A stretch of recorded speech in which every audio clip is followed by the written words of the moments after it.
Fala galera, aqui é o Felipe do canal FC Gol de Placa. Se você não me conhece, se você não conhece o João, ou mesmo não conhece o canal, vamos deixar nosso convite aqui para você seguir a gente no Instagram, para se inscrever aqui no canal no YouTube, deixar o like, todas essas coisas aí que vocês já estão acostumados, demorou? Olha só, quem já assistiu alguns dos nossos vídeos sabe que nós trabalhamos com o quadro do Top 10 Melhores Times, né? Nós fizemos isso com os melhores times brasileiros e com os melhores times europeus da década já. E hoje nós vamos falar das melhores seleções a não terem ganhado a Copa. E olha só, não estamos falando de times muito bons no papel, como a seleção de 2006, por exemplo.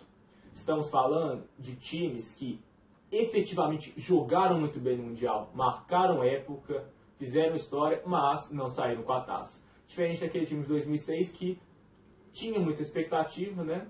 Mas na prática não atuou tão bem no Mundial, né? Só para citar um exemplo. Então é isso. Provavelmente vamos gerar discussões, vai ter Discord, então deixa aqui no comentário o que você acha que está errado, seja a ordem, algum time que faltou, algum time que não deveria estar aqui, ou algo assim. Então bora pro vídeo. Valeu!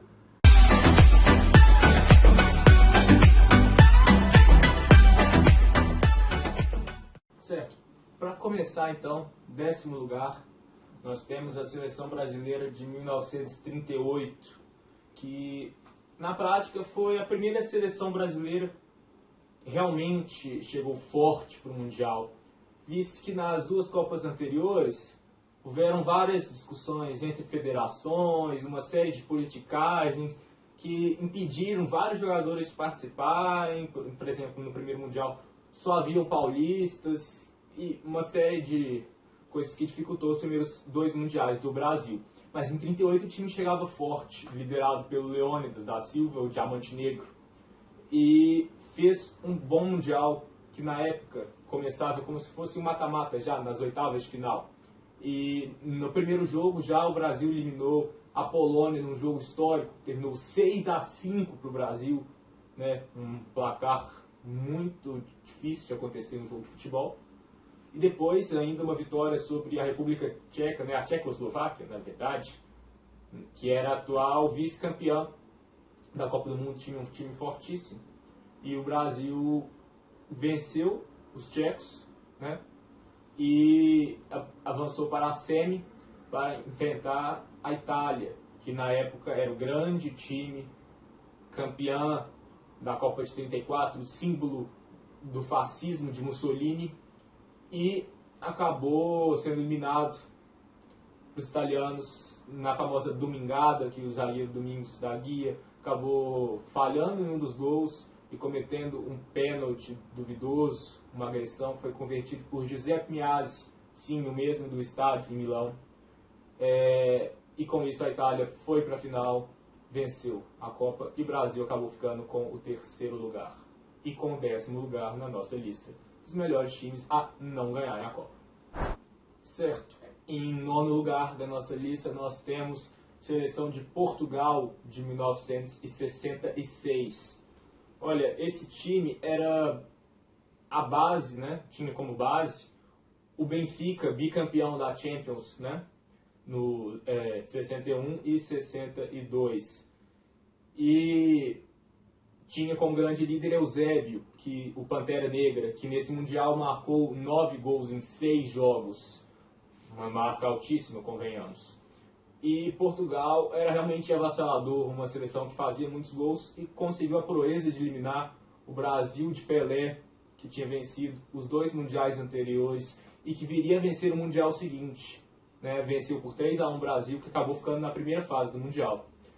E os portugueses só foram parar na semi quando perderam para os donos da casa ingleses por 2-1, com 2 gols de Bobby Charlton, e acabaram ficando com o 3º lugar, que até hoje é a melhor colocação de Portugal na história da Copa do Mundo.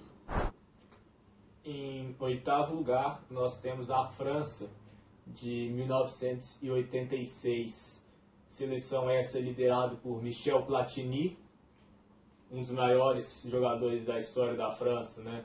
Famoso até hoje, ídolo da Juventus e tudo mais. Olha, e o Platini eliminou, né, com a França, a Itália, então campeã do mundo em 82, por 2-0 nas oitavas de final. Depois pegou o Brasil nas quartas, que o Brasil sempre é o Brasil, e ainda tinha como base também o fortíssimo time de 82. E venceu nos pênaltis, né, um jogo marcante também, doloroso para o Brasil, com um pênalti perdido no Zico ainda, no tempo normal. E acabou parando nas semifinais para a Alemanha, na derrota por 2-0. Mas mesmo assim, os franceses conseguiram sair com a marca do terceiro lugar naquele Mundial. Em sétimo lugar, temos a Alemanha de 1970. Talvez seja um pouco errado esse time estar aqui, porque praticamente os mesmos jogadores venceram o Mundial seguinte em 1974. Só que a seleção de 70 merece um destaque especial, sim. Talvez fosse até melhor do que a que realmente venceu o Mundial 4 anos mais tarde. Olha, o time que tinha como grande líder Franz Beckenbauer, para muitos o maior alemão da história, assim como o maior zagueiro da história. E tinha o artilheiro Gerd Müller, que marcou incríveis 10 gols nesse Mundial, e que por muitos anos deteve o recorde de maior artilheiro da história da competição. Só foi ser ultrapassado mais tarde pelo Ronaldo, em 2006, e depois pelo Klose ainda, em 2014. E olha, esse time da Alemanha era realmente avassalador, fazia muitos gols, e foi passando trator nas primeiras fases do Mundial. Também venceu os ingleses nas quartas, conseguindo a vingança pela derrota na final do Mundial de 66, lá na Inglaterra. E com isso chegou para a semifinal, onde protagonizou o jogo do século contra a Itália. A partida terminou 1-1 e foi para a prorrogação, quando Beckenbauer, com uma lesão na clavícula, jogou a partida de tipoia e deu muita raça ainda para ajudar os alemães a fazer 2 gols. Mas não foi o suficiente, visto que a Itália fez 3. Sim, na prorrogação saíram 5 gols e com isso a Alemanha perdeu a oportunidade de disputar a final contra o Brasil e acabou tendo que se contentar com o bronze diante dos uruguaios. Em sexto lugar, temos a seleção da França de 1958, que teve como grande estrela Just Fontaine. Talvez você nunca tenha ouvido falar dele. Realmente não foi uma das grandes estrelas da história do futebol. Tanto que inicialmente nem iria disputar o Mundial. Acabou entrando por causa da lesão de um companheiro. E depois ainda que foi conquistar o posto de titular. E depois do torneio, acabou convivendo com muitas lesões que fizeram com que a carreira dele não deslanchasse e acabasse tendo que se encerrar cedo. Mas o fato é que Just Fontaine fez incríveis 13 gols naquele Mundial. A maior marca em um único torneio. Para a gente ter uma ideia, o Klose, maior artilheiro da história das competições, precisou de 4 Copas do Mundo para fazer seus 16 gols. Em uma Copa, Just Fontaine fez 13. Se tivesse jogado mais uma, quem sabe, né? E olha, a França realmente foi uma máquina de fazer gols, muito em função dele. E foi passando pelos seus adversários, com muitos e muitos gols. E ainda fez 2 gols na semifinal, mas acabou tomando 5. De um time que vinha também com uma estrela, surgindo, com 17 anos, que ofuscou um pouco o brilho de Just Fontaine. Pelé marcou 2 gols e ajudou o Brasil a seguir e vencer os suecos na final, enquanto Just Fontaine ficou com o bronze junto com a França. Em quinto lugar, nós temos a seleção brasileira de 1950. Pela primeira vez, o Brasil recebia o Mundial em casa e buscava o primeiro título. E talvez não fosse a melhor geração de todas do Brasil. Não tem nenhuma grande estrela que hoje vemos assim, famoso, não tem um grande craque, como teve em outras seleções mais pra frente. Mas o Brasil era o grande favorito para o Mundial e foi demonstrando isso durante o torneio. No quadrangular final, onde os times jogavam entre si e o maior pontuador vencia, o Brasil venceu os suecos por 7-1, os espanhóis por 6-1 ao som de Dourado de Madrid. E chegava para disputar o último jogo contra os uruguaios, quando precisava apenas de um empate, ao certo. Tanto que 200 mil pessoas foram para o Maracanã naquele dia. maior público da história do futebol até hoje. Mas o resultado quase todos sabem. O Brasil abriu 1-0, mas acabou tomando a virada dos uruguaios, o gol Guidia, né? Que morreu há pouco tempo e disse que foi um dos únicos homens que calou o Maracanã, e de fato foi.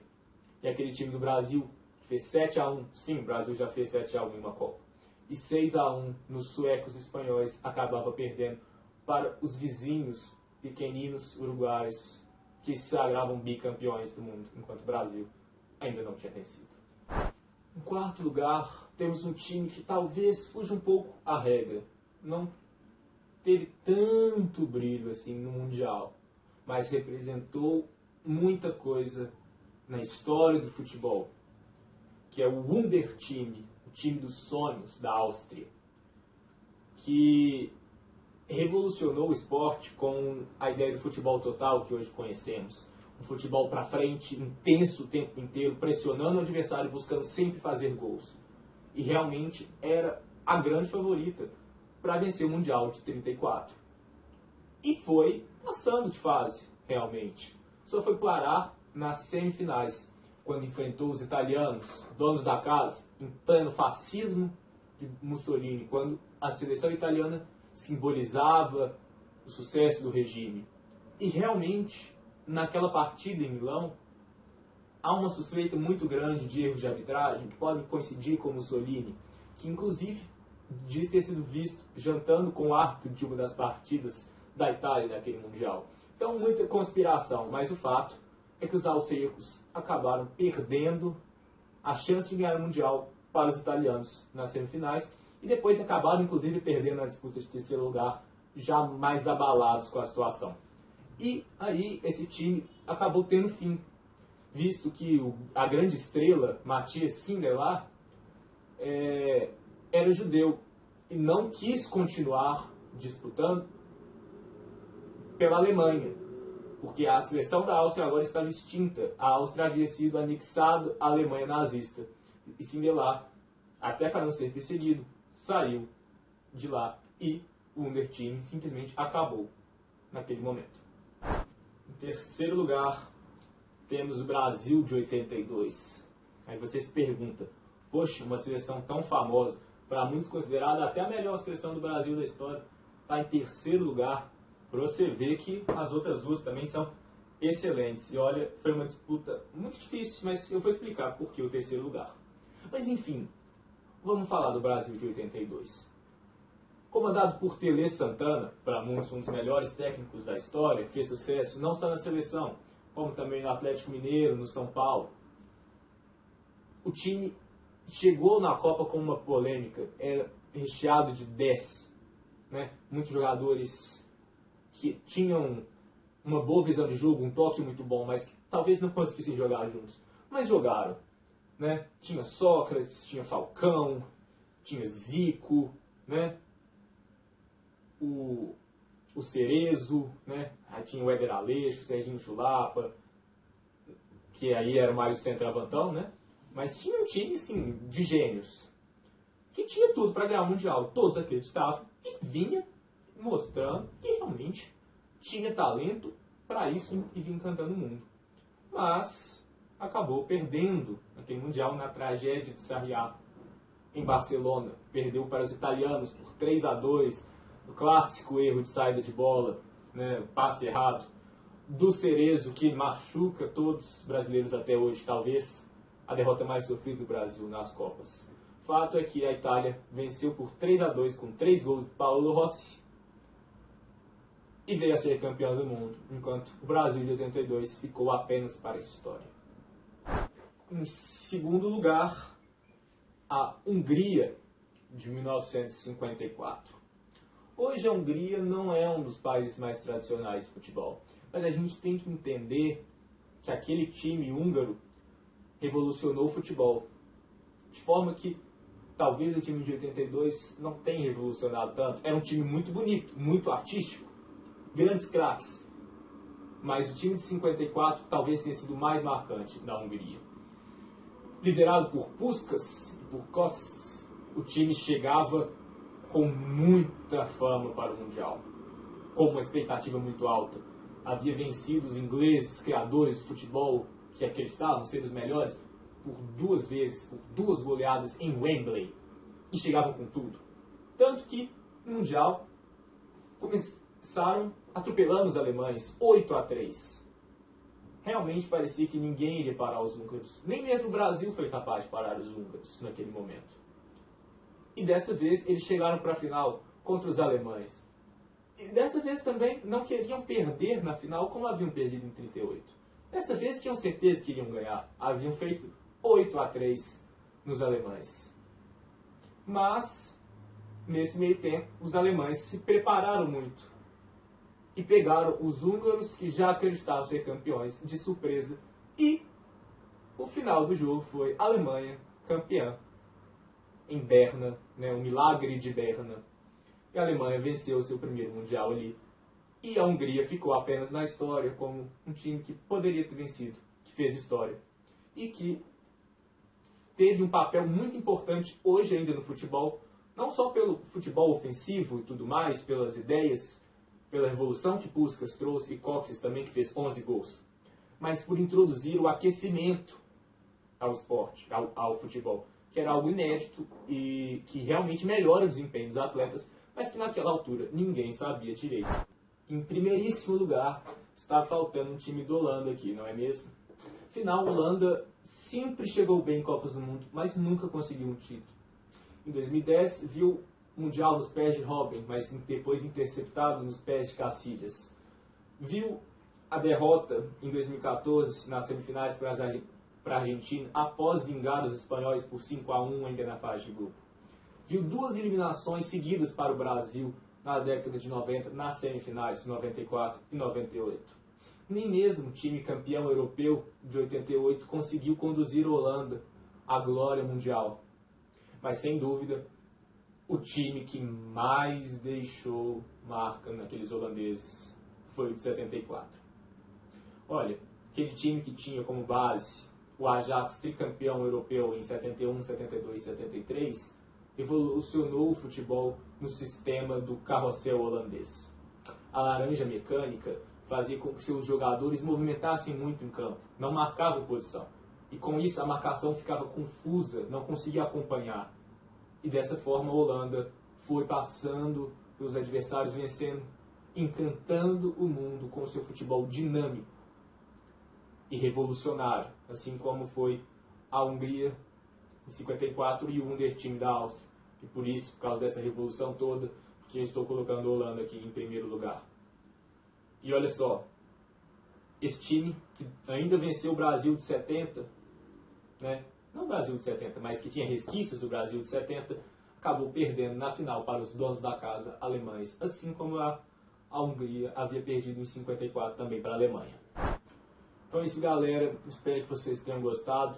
Como eu disse, deixa o like, se inscreve e tudo mais, deixa seu comentário, se discordar de alguma coisa, quiser falar com a gente. Se você gostou do vídeo, fala também, dê a sugestão para a gente melhorar o canal, sugerir temas, tudo mais, que nós estamos começando aí, estamos com um projeto, queremos se esforçar. Então, valeu aí quem assistiu até o final. Tamo junto.